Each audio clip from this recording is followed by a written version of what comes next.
விஜய் வந்து நிவின் கிட்ட எவ்வளோ சொல்லி பார்க்குறாரு. ஆனா நிவின் கேட்கறதா இல்ல. இல்ல நான் வந்து கல்யாணம் பண்ணிக்க மாட்டேன். என் கல்யாணத்த பத்தி நீங்க டிசைட் பண்ண முடியாது. நீங்க உங்க ஒய்ஃப்ன்னு சொல்லிட்டீங்க காவேரிய. அதுக்கப்புறம் காவேரி பேச்சு நான் வரமாட்டேன். ஆனா யமுனாவ கல்யாணம் பண்ணிக்கன்னு சொல்லி நீங்க யார் சொல்றதுக்கு? அப்படின்னு சொல்லிட்டு கேட்குறாரு. இங்க பாருங்க நான் சொல்றத கொஞ்சம் கேளுங்க. நீங்க ஹோப் குடுத்துருக்கீங்க. இங்க சும்மா அதையே பத்தி பேசாதீங்க. நான் வந்து காவேரியோட தங்கச்சின்னு நெனச்சு தான் அவளுக்கு நல்லது செய்யணும்னு நெனச்சேன். ஆனா அத எல்லாரும் தப்பா பேசுனது முதல் தப்பு. முதல்ல வந்து அவ அப்படி புரிஞ்சுக்கினால முதல்ல அவளுக்கு புரிய வைக்க பாருங்க. என்ன வந்து தொல்ல பண்ணாதீங்க அப்படின்னு சொல்றாரு. சரி கடைசியா ஒரே ஒரு விஷயம் மட்டும் நான் சொல்றேன் அப்படின்றாரு. என்ன விஷயம் அப்படின்னு சொல்லிட்டு கேட்குறாரு நம்ம நிவின். விஜய் சொல்ல ஆரம்பிக்கிறாரு. இப்போ வந்து உங்களுக்கு காவேரி நல்லா இருக்கணும்னு நினைக்கிறீங்களா அப்படின்னா, ஆமா அவள் நல்லா இருக்கணும் தானே நான் ஒதுங்கி போகிறேன். அப்போ அவள் நல்லா இருக்கணும், அவள் சந்தோஷமாக இருக்கணும், அவள் எந்த பிரச்சனையும் மாட்டக்கூடாதுன்னு நீங்கள் நினச்சிங்கன்னா நீங்கள் இந்த டைமில் வந்து யமுனாவை கல்யாணம் பண்ணிக்கிட்டிங்கன்னா அது நடக்கும். காவேரி நிம்மதியாக இருப்பா. ஏன் அப்படி சொல்கிறீங்க? வேற என்ன சொல்கிறது? யமுனா தவறான முடிவுக்கு போனால் காவேரியால் சும்மா இருக்க முடியுமா?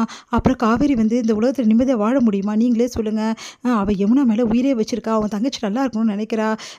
நீங்கள் அப்புறமா நீங்களே யோசிச்சுக்கிங்க என்ன பண்ணணும்னு சொல்லிட்டு. ஒரு வேளை உங்களுக்கு மனசு மாறிச்சு, நீங்கள் யமுனாவை கல்யாணம் பண்ணிக்கணும்னு நினச்சிங்கன்னா நீங்கள் எனக்கு ஃபோன் பண்ணுங்கள். நீங்கள் எனக்கு ஃபோன் பண்ணிங்கன்னா நான் சொல்கிறேன் என்னன்னு சொல்லிட்டு அப்படின்னோடனே போயிடுறாரு. அடுத்து வந்து இங்கே வந்து யோசிச்சுட்டே இருக்காரு. என்ன மாமா என்ன ஆச்சுன்னு சொல்லிட்டு கேட்டுகிட்டே இருக்காங்க யமுனா. அடுத்து வந்து நிவின் வந்து கல்யாணத்துக்கு ஒத்துக்கிறாரு. இந்த மாதிரி விஜய் கிட்ட. விஜயும் சந்தோஷப்பட்டு யமுனா கிட்டே சொல்கிறாரு. அடுத்து எல்லாருமே காலைல கோயிலுக்கு போகிறாங்க. எதுக்காங்க கோயிலுக்கு போகிறோம்? அதுவும் புடவை கட்டின எதுக்கு வர சொன்னீங்க? நீங்கள் என்னங்க பட்டு வேஷ்டி சட்டையெல்லாம் மாப்பிள்ளை மாதிரி போட்டிருக்கீங்க.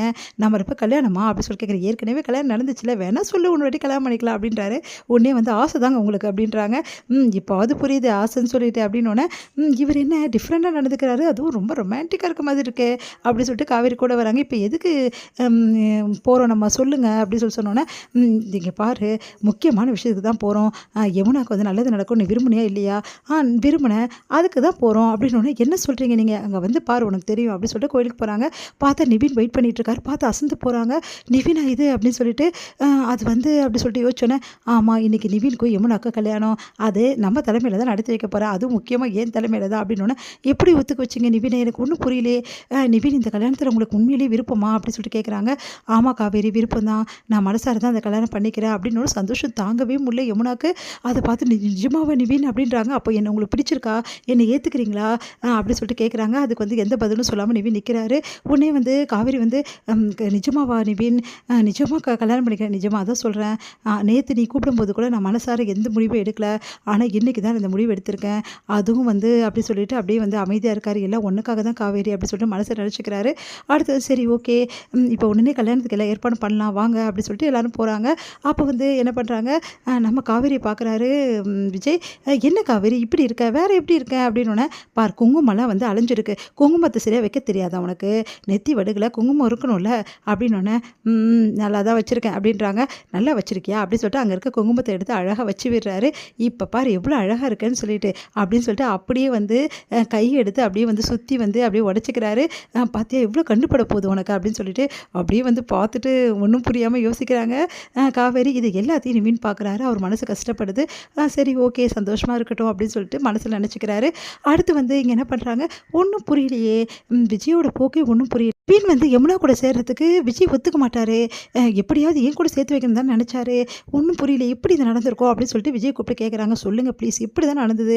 நீங்கள் எப்படி நிவினை சம்மதிக்க வச்சுருக்கீங்க அப்படின்னோடனே, நான் உண்மையை சொன்னேன் காவேரி. உண்மையா? என்ன உண்மை? இல்லை நான் வந்து முதல்ல வந்து நிவின் கிட்ட வந்து சொல்லிட்டேன்ல, ஒன்றை தான் வந்து நிவின் அப்படின்னோடனே, அந்த அந்த விஷயத்த வந்து நான் இப்போ சொல்லிட்டேன். இதுக்கப்புறம் வந்து காவேரி வந்து நீங்கள் அப்படி நினைக்கக்கூடாது, யமுனாவை தான் ஏற்றுக்கணும், நான் தப்பாக சொல்லிட்டேன் அப்படின்னு சொல்லிட்டு அவர்கிட்ட நான் சாரி கேட்டுட்டேன் அப்படின்னோடனே, உடனே சந்தோஷம் தாங்க முடியல. நிஜமாக சொல்கிறீங்க அப்படின்னா, ஆமாம் நிஜமாக தான் சொல்கிறேன்.